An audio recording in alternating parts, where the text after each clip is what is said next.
Europe ఖండంలో జలసంధులు, gulfs అంటే సింధు శాఖలు ఇవి తరచుగా ఎగ్జామ్లు అడుగుతుంటాడు. ప్రస్తుత ప్రపంచంలో యూరప్, ఉత్తర అమెరికా ఖండాల మధ్య వివాదం, ఉత్తర అట్లాంటిక్ మహాసముద్ర వివాదం నడుస్తూ ఉన్నాయి. గతంలో మధ్యధరా వివాదం నడిచేది, గతంలో నల్లసముద్రం వివాదం నడిచేది. అట్లా మొత్తం ఐరోపా ఖండం, యూరప్ ఖండం మీద ఏదో ఒక విషయం ప్రపంచంలో నడుస్తూనే ఉంటుంది. అలా యూరప్ ఖండం యొక్క వైశాల్యం, యూరప్ ఖండం యొక్క జనాభా, యూరప్ ఖండంలో దేశాల సంఖ్యతో పాటుగా వాటి జలసంధులు, అక్కడ ఉండేటువంటి గల్ఫుల మీద కూడా మనకు కాంపిటేటివ్ ఎగ్జామ్లో క్వశ్చన్లు వస్తూ ఉంటాయి. చూద్దాం. నెక్స్ట్ ఇప్పుడు యూరప్ దీనిని ఐరోపా అని కూడా అంటారు. దీని ఐరోపా అనొచ్చు, యూరప్ అనొచ్చు. ఇక్కడ ఉండే వాటిలో ఒకటి జలసంధులు. ఐరోపా ఖండంలో ఉన్న జలసంధులు ఎగ్జామ్లో అడుగుతూ ఉంటాడు. ఒకదాని పేరు జిబ్రాల్టర్ జలసంధి. జిబ్రాల్టర్ లాగా రావచ్చు.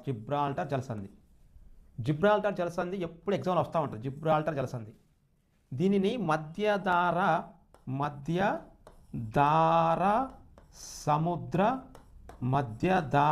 సముద్ర తాళపు చెవి అంటారు. తాళపు చెవి. ఇది తాళపు చెవి లాంటిది మధ్యధారా సముద్రానికి కీ ఆఫ్ మెడిటేరియన్ సీ. మధ్యధారా సముద్రానికి తాళపు చెవి లాంటిది, కీ ఆఫ్ మెడిటేరియన్ సీ. ఇది రెండు ఖండాలని విడగొడుతుంది. పైన ఉన్న ఖండాన్ని, ఇటువైపు ఉన్న ఖండాన్ని దీన్ని ఐరోపా ఖండం అంటారు. దీన్నే యూరప్ అంటారు. యూరప్ ఖండం. యూరప్ ఖండానికి ఇటువైపున ఉన్న ఖండాన్ని ఆఫ్రికా ఖండం అంటారు. ఇలా ఉన్నదని ఆఫ్రికా ఖండం. ఇది ఆఫ్రికా.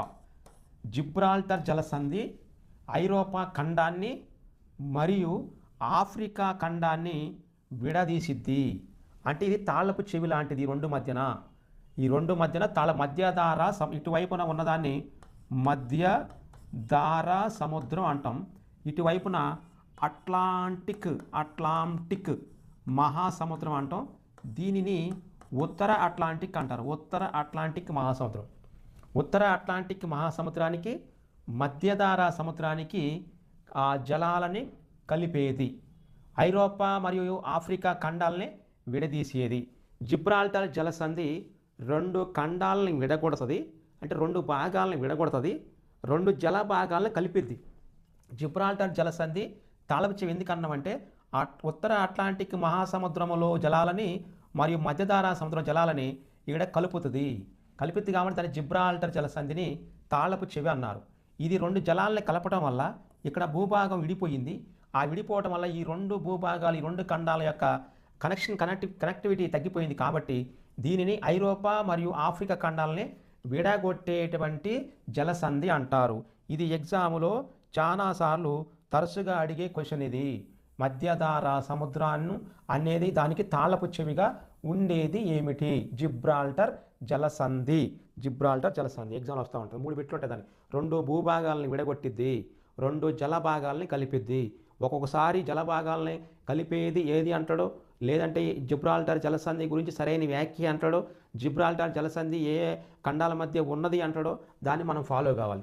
ఇక నెక్స్ట్ ఇంకొకటి జలసంధుల్లో రెండవది. ఒక జలసంధి పేరు జిబ్రాల్టర్ జలసంధి అన్నాం. ఇంకా రెండవది బోనిఫాసియా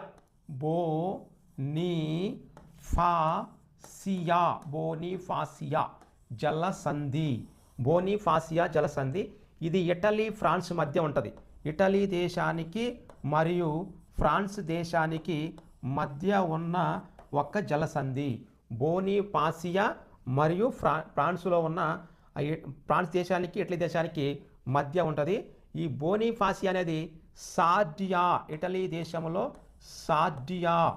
సార్డియా. నెక్స్ట్ ఫ్రాన్స్ దేశంలో కార్సికా. ఇలా కార్సికా ఒక దీవి, సార్డినియా ఒక దీవి. ఇటలీ, ఫ్రాన్స్ దేశాల మధ్య, ఈ రెండు దీవుల మధ్య ఉన్న బోనిఫాసియా అనే జలసంధి ఇటలీలోని సార్డియా, ఫ్రాన్స్లోని కార్సికా దీవుల మధ్య ఉంటుంది. ఇది టెర్రీహీనం, ఇది టెర్రీహీనం మరియు మధ్యధారా సముద్రాలని కలుపును. మధ్యధారా సముద్రాలని కలిపేది. మధ్యధారా సముద్రాన్ని టెర్రీహీనముని కలిపే జలసంధి పేరు బోనిఫాసియా. ఇటలీలోని సార్డినియా, ఫ్రాన్స్లోని కార్సికా ద్వీపాలని కలిపే జలసంధి పేరు బోనిఫాసియా అంటారు. ఐరోపా ఖండములో ఉన్న దాదాపు 50 దేశాల్లో ఉన్న జలసంధులు తీసుకుంటున్నాం మనం. ఒకటి జిబ్రాల్టర్ జలసంధి అన్నాం, జిబ్రాల్టర్ జలసంధి. నెక్స్ట్ రెండవది ఇప్పుడే చెప్పిన బోనిఫాసియా అంటారు, బోనిఫాసియా. ఇక నెక్స్ట్ మూడవది జలసంధులు. ఇది చాలాసార్లు ఎగ్జామ్ అడిగిండు, ఎగ్జామ్ ప్రతి ఎగ్జామ్లో వస్తూ ఉంటుంది. నెక్స్ట్ మెస్సివా, మూడవది మెస్సివా జలసంధి పేరు మెస్సివా జలసంధి. ఈ జలసంధి అనేది సిసిలీ అనే ప్రాంతానికి మరియు ఇటలీకి మధ్య ఉన్న జలసంధి పేరు మెస్సివా జలసంధి. ఈ మెస్సివా జలసంధి సిసిలీ మరియు ఇటలీ మధ్య ఉంటుంది. ఇది 2 జలభాగాలు, ఈ భూభాగాలు టెర్రీహీనం మరియు మధ్యధారా సముద్రాలని కలుపును. 2 సముద్రాల జలాలని కలిపేది, అలాగనే 2 భూభాగాలను విడగొడుతుంది. దాన్ని జలసంధి అంటాం. మెస్సివా జలసంధి సిసిలీకి మరియు ఇటలీకి మధ్య, టెర్రీహీనం మధ్యధారా జలాలని కలిపే భాగము అంటే జల భాగము. ఇది 3వ జలసంధి. ఇప్పుడు వరకు 3 జలసంధులైనవి. తర్వాత 4వ జలసంధి పేరు ఓంటాంట్రో. 4వ జలసంధి పేరు ఓంటాంట్రో జలసంధి. ఇది ఇటలీ దేశానికి మరియు బాల్కన్ ద్వీపకల్పానికి మధ్య ఉంటుంది. ఇలా ఇటలీ మరి భూభాగానికి బాల్కన్ ద్వీపకల్పానికి మధ్య ఈ 2 భూభాగాల మధ్య ఉంటుంది. ఓంటాంట్రో లేదంటే ఓంటాటారో ఇలా కూడా రాసుకోవచ్చు. ఓంటాంట్రో ఇటలీ మరియు బాల్కన్ ద్వీపకల్పాల మధ్య ఉంటుంది. ఇటలీ మరియు బాల్కన్ ద్వీపకల్పాల మధ్య ఉన్న ఇది ఏడియాంట్రిక్ సముద్రానికి మరియు బయోనియన్ సముద్ర జలాలను రెండింటిని కలుపును. ఏడియాట్రిక్ జలభాగాన్ని బయోనియన్ జలభాగాన్ని కలిపేది, ఇటలీని బాల్కన్ ద్వీపకల్పాన్ని విడగొట్టేది ఓంటాంట్రో.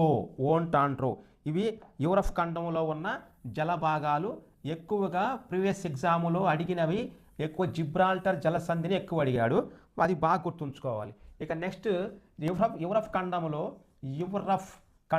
ఉన్న లేదా ఐరోపా ఖండములో ఉన్న జలసంధుల గురించి చెప్పుకున్నాం ఇప్పుడు. ఇక నెక్స్ట్ ఉన్న వాటిని సింధు